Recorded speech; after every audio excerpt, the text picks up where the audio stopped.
The market was alive with the familiar hum of the afternoon rush. Shouts of vendors filled the air, the smell of ripe tomatoes, peppers and fresh herbs hanging heavy under the bright sun. My hands moved mechanically, sorting vegetables with my mother, each day a mirror of the one before it. There was a time when my life felt like it was on the brink of something great, a time when the possibility of the university was so close I could taste it. But that was before everything changed. When my father died, it felt like my dreams died with him. I'd received the acceptance letter the very week we lost him, but celebration turned into mourning. Suddenly, the university fees seemed impossible, and I found myself in the market every day, selling vegetables alongside my mother, trying to push the ache of regret aside. I thought that was it for me, that this was how my life would be from now on. Until he appeared. His name was Kodjo.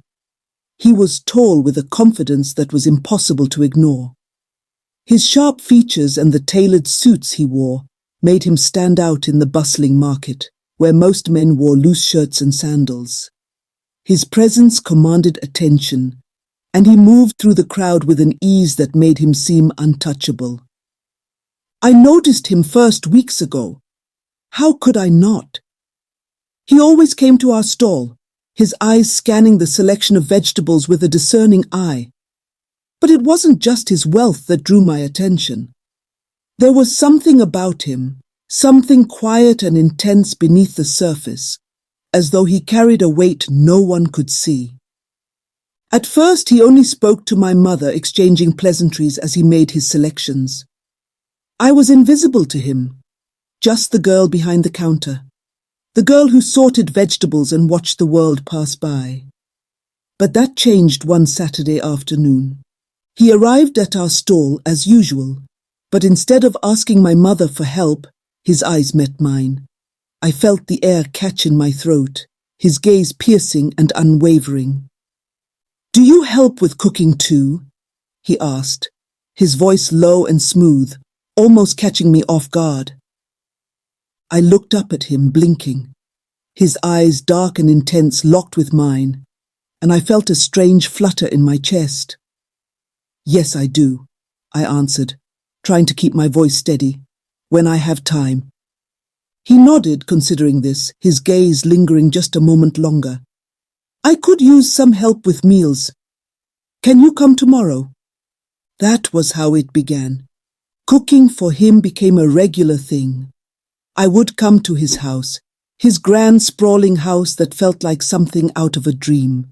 The first time I stepped inside, I felt like I didn't belong, my feet echoing on the polished floors, surrounded by luxury I had only ever imagined. I tried not to let it overwhelm me, focusing instead on the task at hand, cooking. But he was always there, watching. At first I thought it was just my imagination. After all, why would someone like him pay any attention to me? But then the way he watched became something else. His eyes would follow me as I moved about his kitchen, and I started to feel the weight of his gaze. It was both exhilarating and terrifying. The tension between us built slowly, almost agonizingly. Every time I walked into his house, my heart would race, and I could feel the shift in the air whenever we were close. He would ask me about my life, small questions at first. How was the market? How was my mother? And then deeper ones. "Why didn't you go to the university, Amara?" he asked one evening, catching me off guard as I prepared the soup. I hesitated. It wasn't a topic I liked to discuss. "I couldn't afford it after my father passed," I said quietly, my back to him. He was silent for a moment. When I finally turned, I saw something in his eyes, an understanding that made me feel vulnerable. "You still could," he said softly, and the way he said it made me believe, just for a moment, that maybe I could. Maybe there was still a chance for my dreams. But then I remembered who he was, a successful, wealthy businessman with a reputation to protect, a man who dealt in oil and petroleum, whose world was built on status, wealth and connections, and me, a girl from the market. The distance between us felt like an impossible gulf. I tried to ignore the pull, tried to focus on my work, but it was no use. The more time I spent with him, the stronger the connection grew. Everything changed the night he hosted a dinner party for his friends. He asked me to help serve, and I agreed, though my nerves were frayed. These were his people, men and women dressed in designer clothes, polished and sophisticated, their laughter filling the grand dining room. I was painfully aware of my simple dress, the one nice thing I owned, feeling out of place among them. But then I caught his eyes across the room, and the world seemed to narrow down to just the two of us. His gaze was intense, focused entirely on me, as if I were the only person in the room. I felt it then, the undeniable attraction that had been simmering between us, impossible to ignore any longer. After the guests left and the house was quiet, I lingered in the kitchen, cleaning up, trying to steady my racing heart. He found me there, standing in the soft light, and for a moment, neither of us spoke. "You looked beautiful tonight," he said, his voice barely above a whisper. I turned to him, my breath catching in my throat. "Thank you," I managed, but my voice trembled. The space between us felt electric, charged with everything we hadn't said. I wanted to step back, to protect myself, but my body wouldn't listen. He was too close now, his presence overwhelming, his eyes searching mine as if looking for permission. "I've tried," he whispered, stepping closer, his hand brushing my arm. "I've tried so hard not to feel this." My heart pounded and I knew I should stop him, but I didn't want to. I had been feeling it too. The pull between us that made no sense, yet felt inevitable.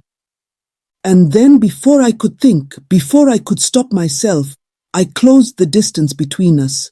Our lips met in a kiss that was desperate, filled with weeks of tension and longing. His hands found my waist, pulling me against him as if he'd been waiting for this moment just as long as I had. I kissed him back, my body trembling with the force of the emotions crashing through me.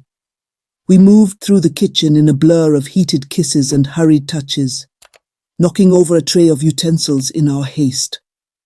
My back pressed against the counter, and suddenly, nothing else mattered.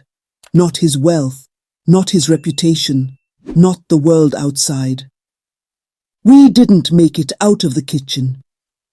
He lifted me onto the counter, his hands exploring my body as if he couldn't get enough, his touch igniting fires under my skin. When his lips moved lower, kissing a trail down my neck and further, I gasped, my fingers tangling in his hair. The sensation was overwhelming, a mixture of fear and pleasure so intense I thought I might break apart. He knelt in front of me, his mouth tracing every inch of my skin, tasting me, worshipping me. When his tongue found the most sensitive part of me, I cried out, my head falling back as wave after wave of pleasure crashed over me. I had never felt anything like it before, my entire body trembling under his expert touch. When he finally rose, his eyes burning with need, he entered me with a slow, deliberate intensity that left me breathless. We moved together, our bodies fitting perfectly, each thrust pushing me closer to the edge of something vast and terrifying. The connection between us was undeniable, a bond that went beyond words, beyond reason. Afterward, we lay together on the cold tiles of the kitchen floor, our breaths mingling in the quiet. My heart was still racing, my body still buzzing from the intensity of it all. I knew then, as I lay in his arms, that this wasn't just physical. It was deeper. But with that depth came fear. What if this didn't work? What if his world and mine were too different? What if his friends, his colleagues, found out and laughed at him for being with someone like me? I turned to him, my voice barely a whisper. What if this doesn't work? He looked at me, his fingers gently tracing the outline of my face. We'll make it work, he said. But I could hear the hesitation in his voice. He was scared too. Even if it didn't work, though, I knew one thing for certain. I won't regret this, I whispered. Meeting you, loving you. Even if it ends tomorrow, I'll never regret it. He kissed me softly, his lips lingering on mine, as if he too was afraid of what came next. But in that moment, I didn't care. I had crossed paths with him, and that had changed everything. Whether it ended in heartbreak or something more, I knew I would carry this night with me for the rest of my life. Loving him was worth the risk, even if it broke me in the end. Thanks for watching. If you enjoyed this video, don't forget to hit the like button, subscribe for more content, and ring the bell so you never miss an update. Drop a comment below with your thoughts or any questions, and I'll catch you in the next one. Stay awesome.